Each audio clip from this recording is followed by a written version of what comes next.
Today is an art video, and I'm going to share with you some of my preliminary design process when I'm first starting off designing a motorcycle. This is some of that early sketchbook stuff. It's not the cleanest, but it's part of generating ideas. It's a process that I went through and it kind of continue to go through on the MTE that I'm building in Blender, which is coming along. It's actually coming out pretty cool. It's just taking a while. But usually when I'm starting off a design or something, I like to have a concept or a theme or maybe even a brand in mind.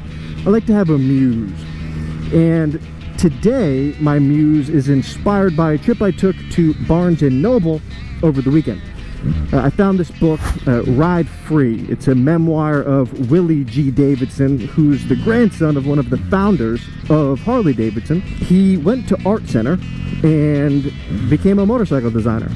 And today he's recognized as, at least in America, one of the most iconic designers on the planet. That might be an overstatement, but I don't think that it is. So today we're going to noodle on some Harley Davidson sketches. I have nothing planned. We're just going to see where the pen takes us. And if you're interested in the book, I'll put a link in the description. Feel free to check it out there. And let's get back to the studio and do some doodles. This is the sketchbook that I'll use to work through all of my initial ideas, some of which will be decent, and some of them are just going to be cliche and really not that good, and that's okay. This is the place to work through those ideas. As you can see, I've already started noodling on a couple quick concepts, and none of them are particularly good, but so let's move on from here. So what I'll do usually is kind of lay out the ground line, set out a very loose wheelbase, and I'm thinking that maybe we want to go more conceptual and maybe more of a board track proportion. Board track racers were really cool in the early days of the Harley Davidson brand. Like they had really big wheels, no brakes on a lot of them. They were pretty intense, and they had this was when they had that kind of classic chassis shape. So I don't know, we'll just kind of mess around and just block things in. I usually like to just lay out some of the core mechanical hard points when I'm sketching like this, and we'll just look for shapes and see what comes up. And at this point I'm using the Uniball pen, so everything I do is essentially an indelible mark, and that just keeps me moving quickly. Got this weird little V-twin. Haven't decided if this is going to be a gas concept or an electric concept. Either one could be cool. If we're going to go electric, this should probably be a live wire concept, since that's their electric brand. And here I'm like, I'm not really feeling what's going on, so I can just move on from this sketch.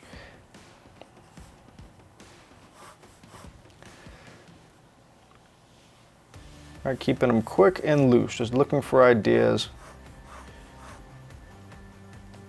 Sometimes I won't even draw the wheels in. I'll just do a little gesture for where I think the rims will be. That teardrop shape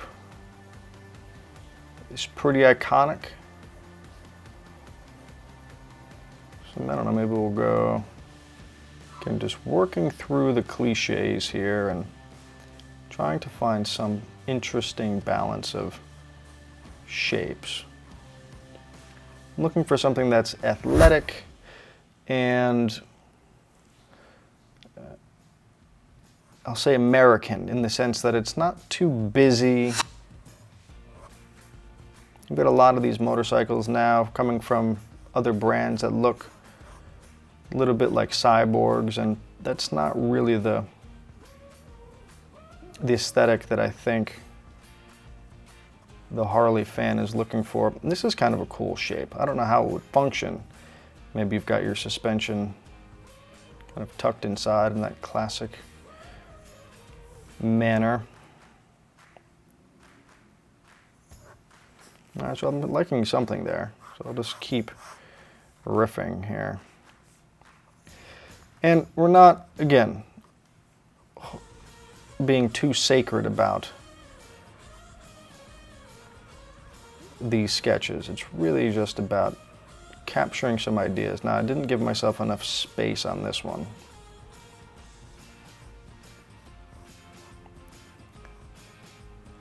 These are feeling a bit more like XR 750, less Street Glide, where the seat has this nice kind of, on the Street Glide you have the seats that kick up in the back here, so when you goose it, you've got all this padding here. Some of the other, like the XR 750s, didn't have that same cradle. They were a bit more, I'll call it motard, or kind of off-roadish in that sense, the way that the seats were set up.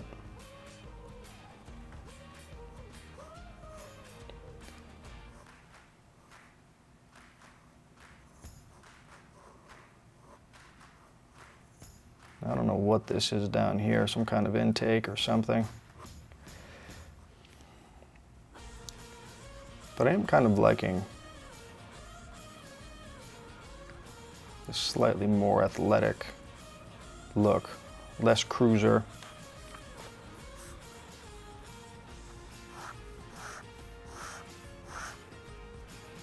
Okay, so here, now I'll lay down the wheels.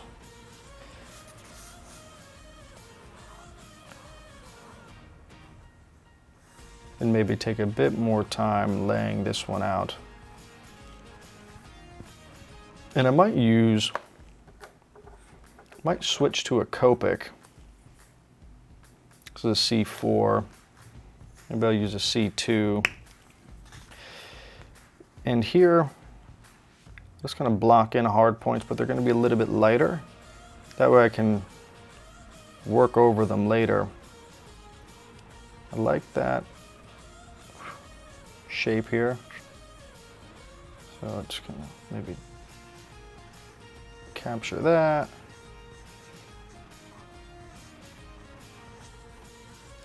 You have that space for the tank.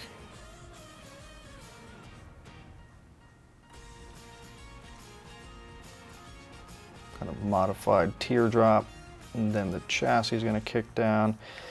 And then here's where we might deviate from the standard Harley chassis that usually comes down and kicks around. We might do something a little bit more contemporary, maybe borrow some motorcycle, like street bike or sport bike geometry, and maybe we cradle the engine here and let that V12 just, or V-twin just kind of hang out. Might be a bad idea, but it might not be. Get the heads popping out here. Really showcase. And then you're going to want some kind of guard. So some guard attached to the bottom. Okay, you're going to want some big drive gear. Some big belt drive system.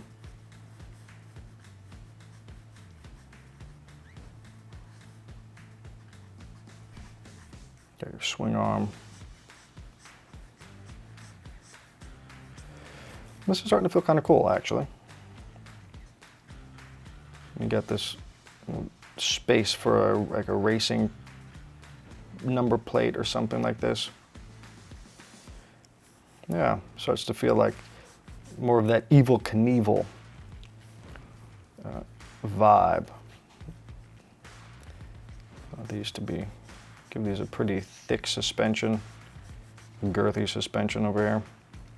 Whoa, you said it. This is probably too much space here, but now what kind of light? Maybe we'll go, I And we'll have to figure out that light maybe in a different view.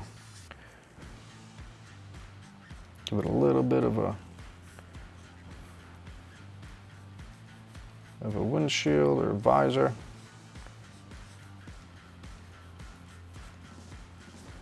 And then cover this right here. Boom. I don't know, I kind of like this. It's different, definitely different for the Harley mark. So let's kind of punch this in and go over this marking. This is our intake. Okay.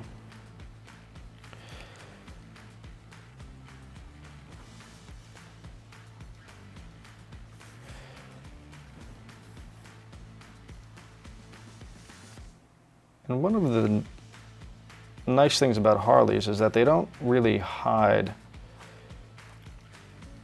the mechanisms behind a bunch of fairings. Everything is well designed and well considered. So we don't want to just put a bunch of plastic all over the bike here. So number plate, okay. You have some big brakes here. Big brakes to stop this bike. Boom.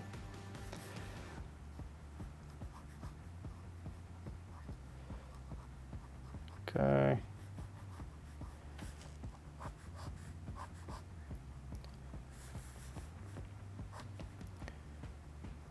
Let's see, how do these grips want to work out here?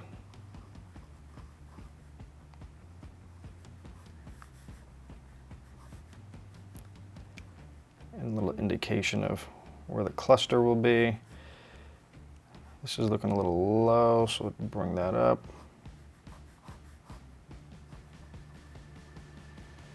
Kind of side indicator.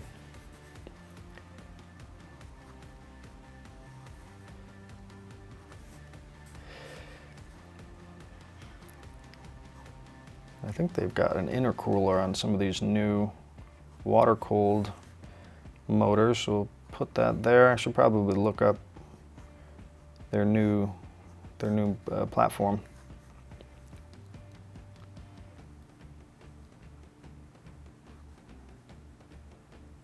And there's maybe a cover over here. Again, kind of quick and dirty, but we're getting somewhere kind of cool. So I'll keep working on these sketches and continue to kind of punch these up and work through some of the details, but that's what I do here in what I'll call phase one, this kind of sketchbook, this loose sketchbook phase. And then let me pull out a Tombo and just create. And here's what I was saying with the Copics, they bleed through, but the Tombos, they do not, which is nice. But again, you can't blend them as well. So it's more of a graphic treatment.